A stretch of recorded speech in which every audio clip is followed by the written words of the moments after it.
ذات يوم كان يمشي علي في الغابة عندما وجد بوابة غامضة.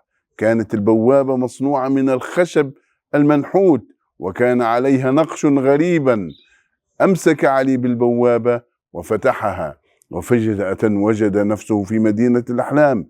كانت مدينة الأحلام مليئة بالمفاجآت. كان هناك شارع يمكن أن يأخذك إلى أي مكان في العالم، وكان هناك قصرا يمكن أن يحقق لك أي أمنية.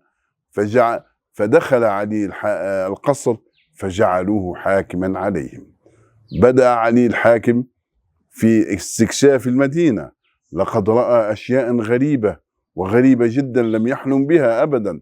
لقد رأى حيوانات ناطقة تتقلد المسؤولية في المدينة وهي قد بلغت من الكبر عتية، ونباتات تطير، وأشخاص لديهم قوة خارقة في الفساد والإفساد.